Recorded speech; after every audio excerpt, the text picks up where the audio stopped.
1979 के रिवॉल्यूशन के बाद मिडिल ईस्ट का पावर बैलेंस हमेशा के लिए चेंज हो गया। यूएसए का एक फेवरेट एलाई जिसका नाम है ईरान, जो कि बहुत अच्छा दोस्त हुआ करता था, आज के टाइम पे वो सबसे बड़ा दुश्मन बना था। और यही सिनेरियो आज के टाइम पर हम देख रहे हैं in the form of the war strikes जो अभी चल रही हैं। लेट्स डिकोड कि ऐसा हिस्ट्री में क्या हुआ है, व्हाट आर द रीजंस। यह कोई सडन एक्शन नहीं है। बेसिकली ईरान के पास वर्ल्ड का हाईएस्ट ऑयल रिजर्व है और 1951 से पहले यहाँ पर ब्रिटेन का कंट्रोल था, जिसकी वजह से ईरान को लगभग 16% तक का ही प्रॉफिट हो रहा था। 1951 के बाद यहाँ पर आई डेमोक्रेटिक गवर्नमेंट, जिसके प्राइम मिनिस्टर बने एमडी मस्टेक। उन्होंने ब्रिटेन से और यूएसए से वहाँ की ऑयल इंडस्ट्रीज हैं उनको लेकर नेशनलाइज कर दिया, जिसकी वजह से यूएसए और यूके को बहुत बड़ा झटका लगा। इसको रिकवर करने के लिए यूएसए और यूके ने एक ऑपरेशन चलाया जिसका नाम था ऑपरेशन एजेक्स। ऑपरेशन एजेक्स के अंडर ईरान की गवर्नमेंट को गिरा दिया गया। इसके बाद यूएसए ने अपने पपेट पहलवी को वहाँ का रूलर बनाया, जिसको रूलर ऑफ शाह भी बोला जाता है।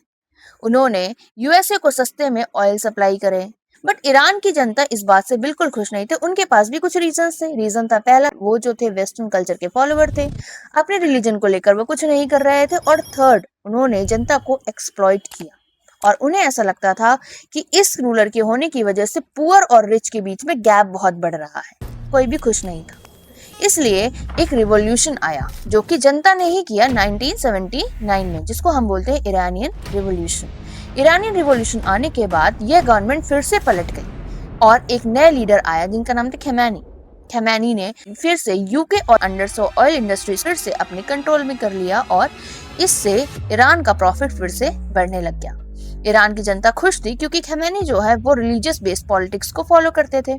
बट जनता को एक डर भी था कि जिस तरीके से यूएसए ने पहले भी गवर्नमेंट का तख्ता पलट किया है, क्या ये फिर से कर देगी। इसलिए उन्होंने डिप्लोमेटिक एरिया में जाकर यूएसए के 52 डिप्लोमेट्स को बंधक बना दिया फॉर 444 डेज, जिसकी वजह से यूएसए की वर्ल्ड वाइड बहुत ज्यादा बेइज्जती हुई। तख्ता पलट होने के बाद रजा पहलवी भाग गए, बट ईरान जो है यूएसए का दुश्मन बन गया। दुश्मन बनने का रीजन ये था यूएसए ने रजा पहलवी को उसकी पनाह दी हुई। ईरान के लोगों को लगता था कि यूएसए फिर से सेम चीज करेंगे। 1980 में फिर से एक नया इशू क्रिएट हुआ between Iraq and Iran. USA ने इराक का साथ दिया ईरान के खिलाफ। इससे ईरान और यूएसए की दुश्मनी और बढ़ गई। इसीलिए ईरान ने प्रोग्राम चलाया अपने आप को स्ट्रॉन्ग करने के लिए। उन्होंने हिजबुल्लाह और हमास जैसे ग्रुपों को फंडिंग देना स्टार्ट कर दिया और इसके साथ साथ न्यूक्लियर वेपन बनाना भी स्टार्ट कर दिया। इससे यूएसए ने बहुत सारे सैंक्शंस लगाए। बट 2015 ओबामा के साथ ईरान की एक ट्रीटी साइन हुई।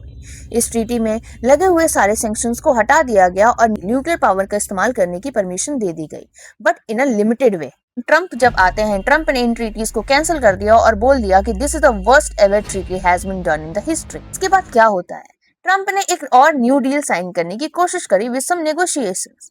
डील साइन हुई, बट ट्रंप को कोई प्रॉफिट नहीं हुआ। जब उन्हें कोई प्रॉफिट नहीं हुआ तो उन्होंने फिर से सैंक्शंस लगाना, टैरिफ लगाना स्टार्ट कर दिया और फाइनली एक सिविल वॉर जैसी कंडीशन क्रिएट कर ताकि यहाँ से खमैनी के रूल को हटाया जा सके। इस तरीके से यूएसए ने इजराइल का साथ मिलकर ईरान पर अटैक किया ताकि ईरान के इन्फ्लुएंस को कंट्रोल किया जा सके और फिर से अपनी पावर को शो किया जा सके।